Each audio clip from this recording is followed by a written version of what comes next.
Once again, very good afternoon, ladies and gentlemen. I am absolutely honored and privileged to be sitting on stage with one of the biggest world leaders in hospitality today. And I am absolutely delighted and grateful, Geoff, for you to have traveled all the way from across half the globe to be here with us today. Well, thank you for the invitation. When you asked me last year to come, I had no idea how big a week this would be. I've been over in Asia for a couple of weeks, but your invitation really provoked a trip I should have made sooner, so thank you. I am so delighted. So let's get straight on with the session. When I was digging a little deeper on Wyndham, I realized that the history of this company is just 40 years old, and you've grown to over 9,000 hotels in 40 years. How does anyone ever do that? M&A. We have grown on average. We used to say up until we went public 6 years ago that we've grown every 18 months with an acquisition. We're led by a phenomenal leader that we all look up to, our chairman of the board, Stephen P. Holmes, who with Blackstone's Henry Silverman founded this 40 years ago and made some phenomenal acquisitions of just some great brands that really invented franchising in the United States. Howard, Daring, Johnson, who came up with the Howard Johnson's brand in 1925. Think about that, 100 years ago. And Howard Johnson's is an important brand for us here in Bangalore and across Asia Pacific. Cecil B. Day, another acquisition that Mr. Holmes and Mr. Silverman made back before we were called Wyndham Worldwide, who believed that there was, as so many developers in India believe today, a lack of affordable economy, of value-conscious accommodations that are clean and well-maintained across the highways and the byways that are just now being renovated in the United States. And that need existed for that type of economy, lodging accommodation. And so many other brands like La Quinta, which was these brands were big when they bought them, but they have grown to scale, and they all became part of a great distribution company. We've had many iterations from Sendon to Wyndham Worldwide to Wyndham Hotels and Resorts just 6 short years ago, and we're publicly traded on the New York Stock Exchange. But we are the world's largest hotel franchisor globally, and as Dimitri said earlier today, we're the largest franchisor and have been at it longer than anyone else, and we're very proud of that in India. When we began in India, I don't think franchising was as easy a job as it is today for this incredible team here to sell, but over the last several years, Indians, as we all know, the 24 Indian owners that we entertained yesterday downstairs, are more entrepreneurial, are more interested in controlling their own destiny, managing their own hotel. India has become for us, in Asia, percentage-wise, the fastest growth country for Wyndham Hotels and Resorts, and we're thrilled to be here. Wow, that's interesting. You've had 17 quarters of continued upside. 18. We reported last week. Reported last one as well. So 18 quarters. Now that's remarkable, isn't it? So how do you see this momentum going forward? Well, looking at a country like the one we're sitting in today, 20% pipeline growth, 25% pipeline growth. Dimitri, he tried to ask you what your number was. Nikhil would always submit to a number on stage. You're very cautious, and I appreciate that. But 25% pipeline growth last year, a doubling of our openings here, fueled by that pipeline. What I think excites us most about being here in India right here and right now is that pipeline is primarily new construction. A lot of what we open, a lot of what fuels the growth are conversions. But there are a lot of developers that believe that now is the time, because of what's going on in this country, with very similarly to the United States of America, with Prime Minister Modi's focus on infrastructure, that there is that lack of affordable economy, roadside accommodations, just as there was back 100 years ago when Howard Deering Johnson launched Howard Johnson's, or 50 years ago when Cecil B. Day launched Days Inn. We have a great partner that's, I don't know if they're in the room, but Nile Hospitality believes that there is an opportunity to take a new construction prototype like Microtel and develop 50 they've committed to over the next 7 years across the miles and miles and miles, kilometers of highway that that Prime Minister Modi is building. Coming in here to Goa and looking up at that flyover, you know there is the need for more economy, new construction. So we're very bullish that we'll continue this growth. We've continued to raise we're a publicly traded company, our growth targets, our algorithms, our net room growth guidance. When we went public, we were guiding at a level that's a lot lower than it is today. And the fastest growth that we're seeing is across Asia Pacific. And within the Asian Pacific countries, the fastest, again, percentage-wise, because we are catching up to where some other Asian countries are, as we heard in the earlier panel today, which I thought was excellent, is here in India. Wow. Wyndham largely has been in the mid-scale and the economy segment. But more recently, we've seen your sort of thrust towards upscale, upper upscale with the acquisition of HQ and Vienna House. So tell me a little bit more about the strategy. Yeah, HQ, which Sam Nazarian, SBE Entertainment, he was so successful in his early career with so many great brands that he created and launched and sold, as we all know, was looking for a distribution partner. And we don't have in the upscale space the overlap that is often found from our larger peer competitors. So as all the panelists were saying today, loyalty is important, loyalty matters a ton. 1 out of every 2 check-ins for us domestically is coming through our loyalty system. But when you look at a city, a tier 1, a tier 2, or a tier 3 city, where we don't have a lot of competition, as we have here, that opportunity for us for our franchise sales and development team to make a very compelling offer is interesting. And as we heard from all the panelists this morning, that demand for upper upscale and luxury is about to quintuple. That was the most amazing stat I heard this morning. Great presentations that you put together. That 5-fold increase. There's clearly demand. So whether it is our new partnership with SBE and Sam Nazarian, we've had a lot of interest from developers here that are looking to supercharge their food and beverage. Their group does it amazing well, and we have some interest in conversations going on. Whether it's in the upper upscale brands that we have not yet introduced to India, but have an opportunity to. We're very excited. Largely, a significant part of your strategy has been conversions. Yes. And is that something that will continue to happen even in Absolutely. the Indian market? There's other development partners here that are working with some of our other brands like Signum, which are looking for an opportunity to take a brand like Trademark by Wyndham, or perhaps Registry Collection by Wyndham, and launch it in a market where what the developer is looking for is that control, that development, that management themselves, but to connect with a global distribution platform. At the end of the day, every developer in the room is looking for its brand to provide more direct contribution at the lowest cost, and conversions are a big piece of what's driving our pipeline. Our pipeline's at a record 2,200 hotels. 80% of it's new construction, but as you've heard from others on stage, much of what opens never makes it into the pipeline. It comes in and out in the same quarter.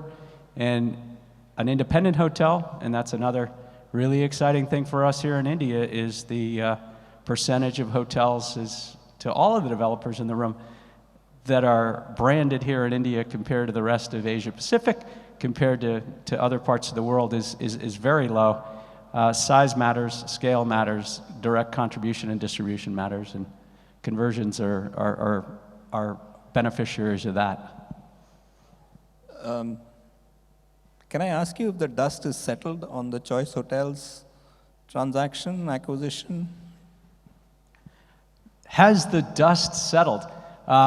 It settled a year ago in March, and it was I think for our certainly our shareholders who decided, and our franchisees, and certainly our development teams, a big relief to have that uncertainty behind us, because again, owners do business with us, we say all the time, because they know us, they like us, they trust us, they know which direction they're heading in when they sign up for one of our 25 brand by Wyndham franchises.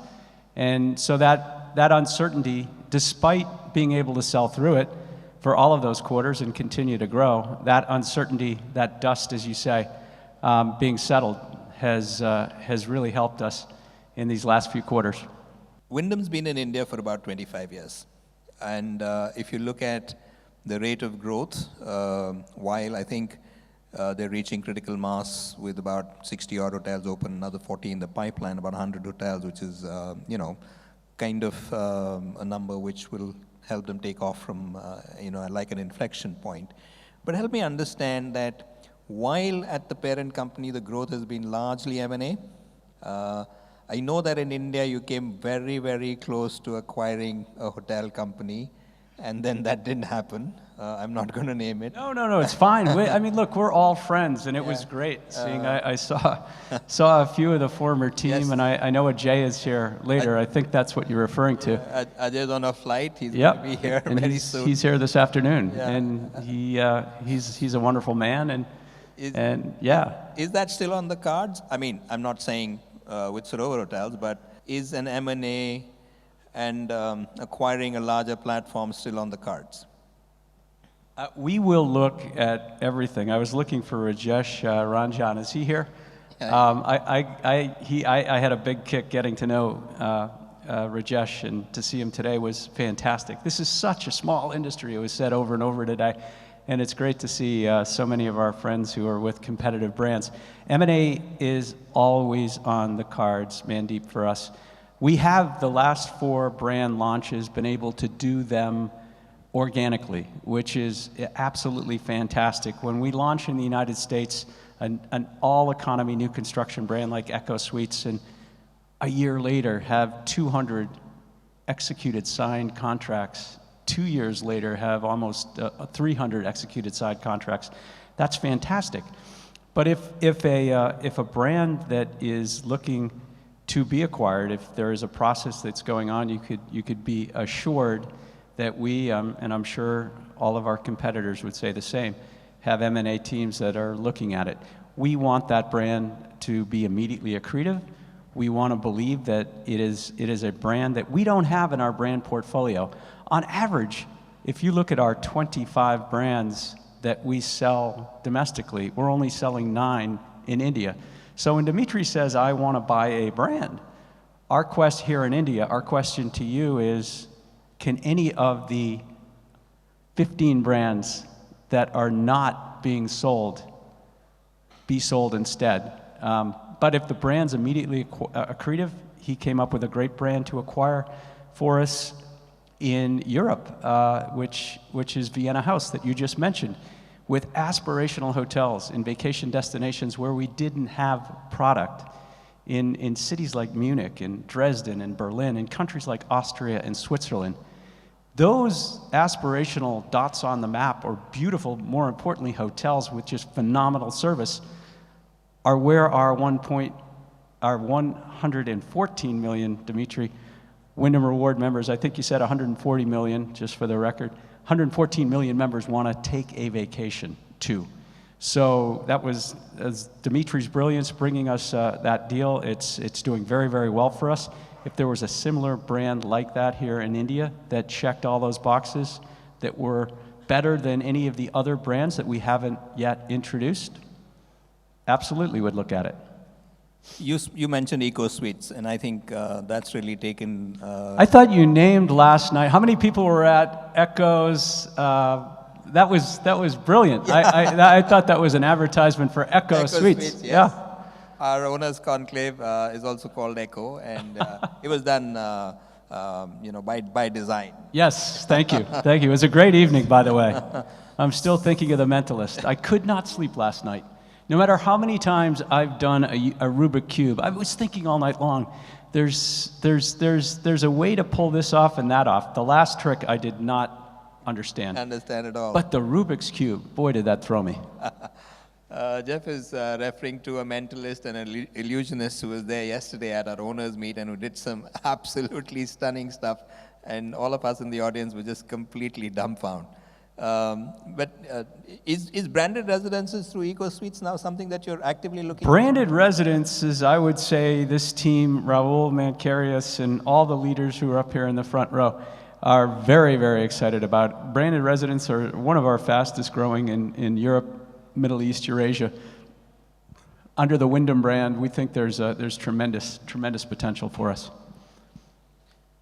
Okay, I'm going to change track as we come towards sort of the end of our session. I'd like to ask you if you had to swap jobs with somebody else in the company, whose job would you like to take most? Wow, whose job? That's a tough one. I could swap jobs with anyone. Can't take your job. Yours is pretty sweet. You're just swapping it for a few days. We met a general manager the other day in Udaipur, Mr. Kapoor. What was his first name? Vishal Kapoor. And I was thinking back, and I had a chance. He started his career with Taj Group. He was there for 15 years. He's our pre-opening general manager speaking of new brands that we're introducing to India. Our 9th brand, which we announced last Tuesday, and Monday, was it Monday? I've lost track. Tuesday, thank you. We have our PR, great new PR leader here, Sharon, who reminded me that it was Tuesday. Tuesday, I had a chance to meet Vishal Kapoor, who is the pre-opening from the Taj Group, general manager for the Wyndham Grand. The Wyndham Grand, our flagship brand. First time it's been launched in India. We've had full-page ads in the Times. The Wyndham Grand in Udaipur. And I was thinking how much I missed those days of being a GM. My wife reminds me all the time, she married me for better or worse, but not for lunch. Honey, don't ever think you're going to retire. Whenever you're done at Wyndham, you could always go back and be a GM. That was the best job I've ever had in my career. And looking at Vishal Kapoor and thinking about how great it was to look at a pre-opening GM with that team, that amazing team behind him. You could look at the photos I posted on my LinkedIn. I was just so proud. It was very reminiscent of your wife showing up at a not-to-be-named hotel. The love, the compassion, the energy, but being a leader, when you have a team of people that you wake up every morning knowing that are looking to you specifically for direction, and when it's a new construction hotel like that, and it's your vision in terms of what the final product's going to look like, I think I'd easily step out and let him switch jobs with me for a year and watch that hotel open. I couldn't agree more. The general manager's role in our industry is actually the best role you can ever sort of get to. Okay, let's ask you about family. Leslie, Cara, Kiki, Kendall, Courtney. Wow. 5 amazing ladies in your life. 5 incredible women. How does your minority status work for you between they're all boardroom decisions and battles at home? It's gotten a little bit better. My oldest daughter just had our first grandchild, and it's the first man in the family, King James. He's a year old, and my 2 oldest daughters who are married are about to have my 2nd and 3rd grandchild with my wife Leslie, but they rule the roost. My wife works way harder than I do. She runs a nonprofit organization for disabled children, and wakes up every day and puts about 120, mostly children with autism, on horseback. It's whenever I think I'm having a bad day, I only need to hang out with my wife to watch not only how hard she works, but the sheer joy and passion on a child's face as they get on that horse. And all 4 of my daughters are so well balanced and see things pretty clearly because they've been working with my wife on that endeavor over the last 20 years. Wow, that's amazing. You're quite a fitness enthusiast, and it shows. So tell us a little bit about, how do you manage to keep that routine? If I could drop a meal during the day, I'm reading a great book right now called Outlive by Dr. Peter Attia, who argues it's a lot less about nutrition and it's a lot more about intake and limiting that intake.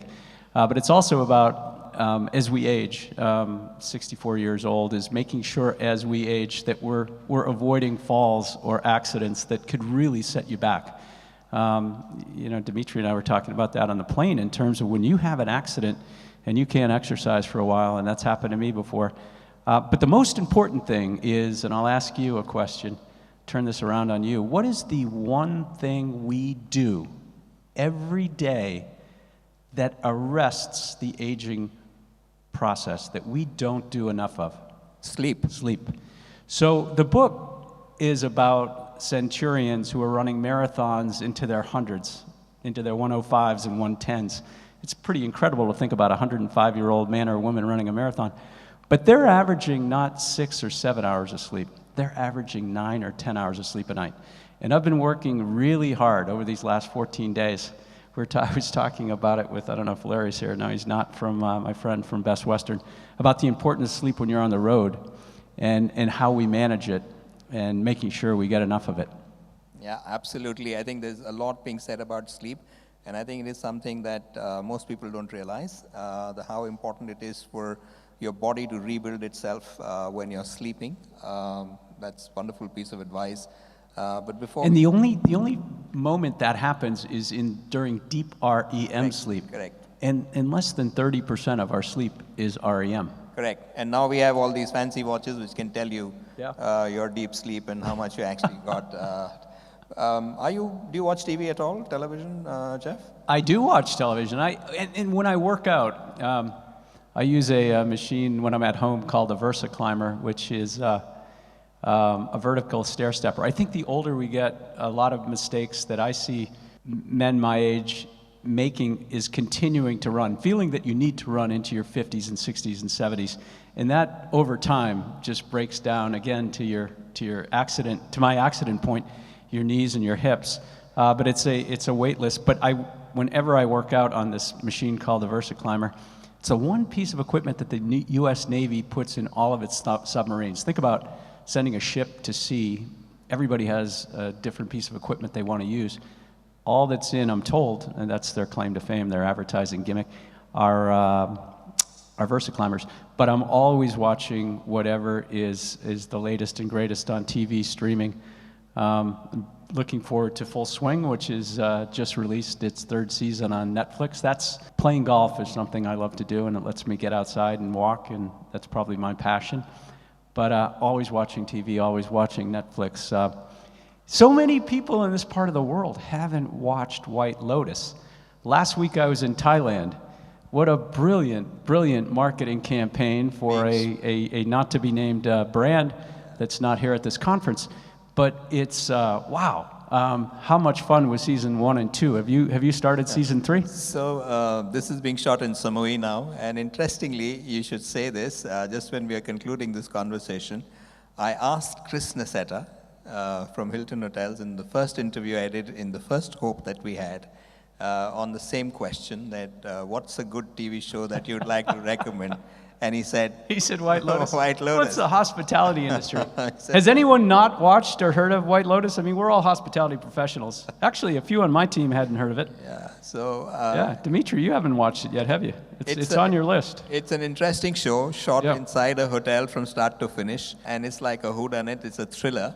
and very, very interesting because it gives you a lot of insights into the back end of hotels and what happens with Succession? guests. Have you watched Succession? I've watched Yep. Succession. That's a lot of fun. That All right. screams. Great. Thank you so much, Geoff. This has been so wonderful having this freewheeling open chat. And once again, from the bottom of our heart, thank you so much for being here. Ladies and gentlemen, Thank you. Geoff Ballotti.